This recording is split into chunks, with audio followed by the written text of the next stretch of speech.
우리의 모든 삶이 신과 연관돼 있는 그런 곳이었기 때문에 대홍수가 온다든지 가뭄이 온다든지 잘 모르는 게 일어나는 거는 우리가 뭘 잘못했기 때문에 내가 벌 받은 거야라고 생각했던 거죠.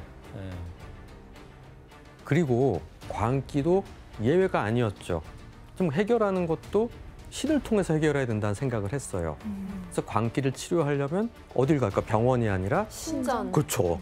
신전을 가는 겁니다. 그래서 신에게 제물을 바치거나 내지는 성수로 목욕을 하거나 그중에서 가장 인기가 있었던 치료법이 있다고 해요. 뭐 하는 거 같으세요? 퇴마?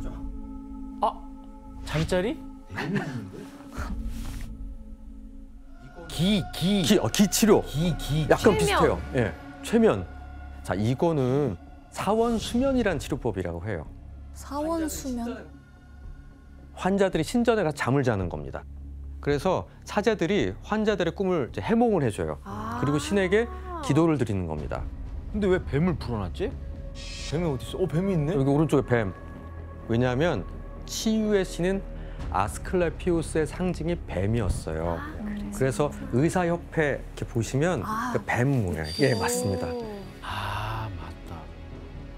근데 교수님, 정신질환이 신 때문에 생겼다는 건 좀 지금 생각하면 어떻게 보면 굉장히 황당한데 이걸 언제까지 믿은 거예요, 이런 걸?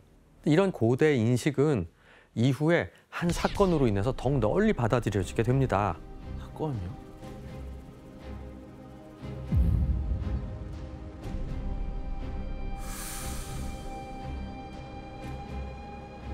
그리고 이후에 380년 로마의 황제인 테오도시우스 1세에 의해서 기독교가 로마 제국의 국교로 인정받게 됩니다.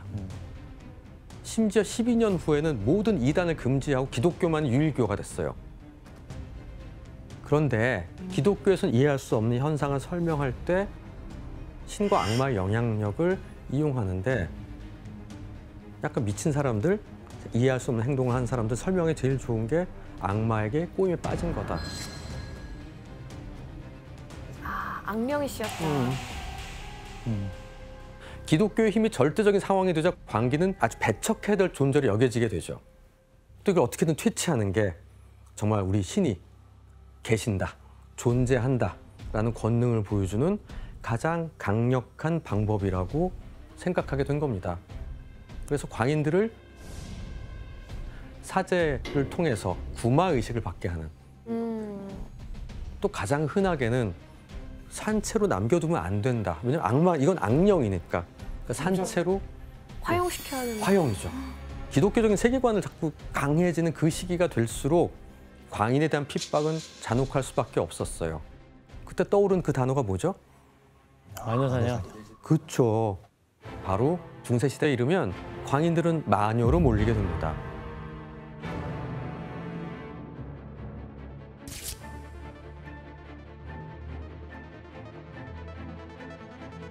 그런데 특히 이 정신질환을 갖고 있는 사람들이 주요 대상이 됐는데요.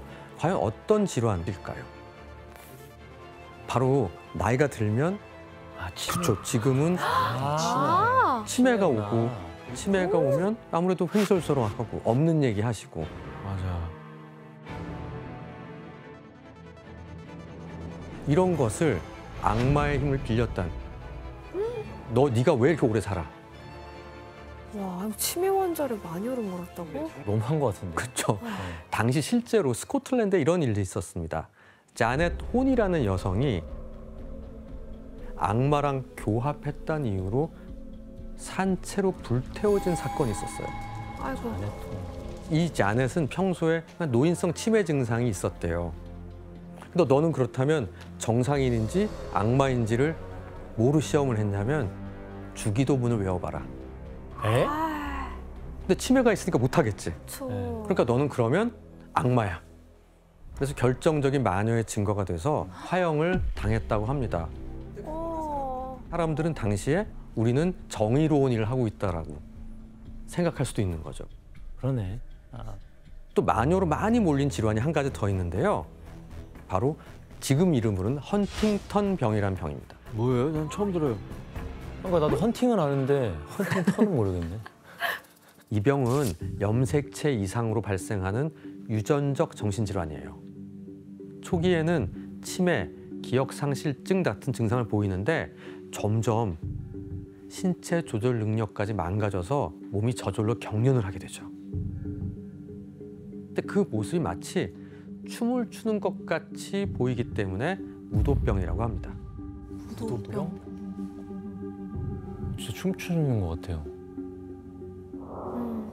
그 저거가 제일 먼저 기록돼 있는 게 프랑스래요. 그래서 그때는 이제 저 모습을 보고 그 예수님이 십자가에 달려서 즉 뭔가 고통받고 있는 것을 희화화하는 듯한 몸짓이다라고 해서 이제 그게 또 그 당시에 잘못된 이해가 빚어낸 그런 결과라고 볼 수 있겠습니다.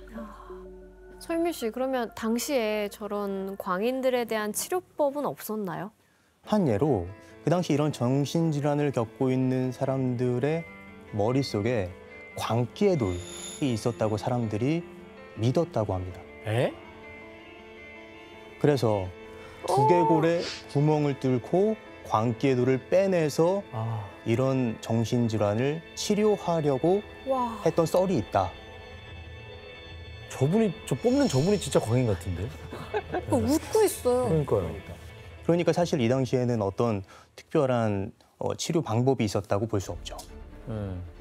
결국 기독교적 맥락에서는 미치광이들은 신에 의존하길 거부하거나 신을 부정하는 자로 취급하는 거죠.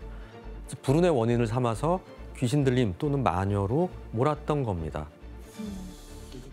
하지만 광인을 희생양 삼던 인식은 시간이 흐르면서 조금씩 달라지기 시작합니다. 종교 전쟁을 계기로 왕권이 강화되고요. 이후에 신이 아닌 인간이 중요한 인본주의가 싹트면서 광인이 마녀로 몰린 일은 조금씩 줄어들게 됩니다. 그런데 그렇다고 이 사람이 없어지는 건 아니잖아요.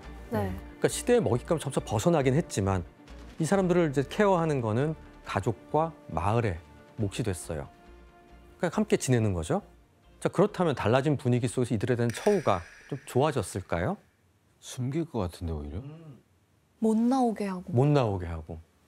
당시 상황을 짐작할 수 있는 글이 있어서 규현 씨가 한번 읽어주실래요? 정신이 미쳤다고 간주되면 마을에서 이들을 관리하는 방법이라고는 오두막 바닥에 구멍을 파서 밀어넣은 다음 기어 나오지 못하도록 위에 덮개를 씌우는 것이다. 구멍의 깊이는 약 1.5m 정도로 반드시 서 있기도 어렵다. 사람들은 이 불쌍한 자에게 음식을 넣어주는데 대개는 그 안에서 죽게 된다. 와, 그냥 너무 비인간적이야. 그렇죠. 너무 참혹한데? 그래서 정신질환을 죄악, 수치로 생각한 사회의 시선만은 쉽게 변하지 않았던 것 같아요. 그리고 이런 상황은 유럽 각지에서 나타나게 됩니다. 16세 남자, 양치기인 자기 아버지의 돼지우리에 수년간 갇혀있는 바람에 팔다리를 못 쓰게 되고 마음까지 잃어버려 그릇에 담긴 음식을 짐승처럼 핥아먹었다. 되게 당시 시골이니까 다 마을들은 전통 관습이나 사회적 역할을 매우 중요한 그러니까 1인분을 해야 된다. 하지만 광인들은 이걸 할 수가 없었겠죠. 나이가 들어도. 그래서 쓸모없는 사람으로 취급됐던 겁니다. 제대로 대우도 받지 못한 채 그냥 격리시켰던 겁니다. 너무 불쌍해요 그냥. 근데 이 암흑기인 중세를 지나면서 광인들에 대한 처우가 또 한 번 달라지게 됩니다.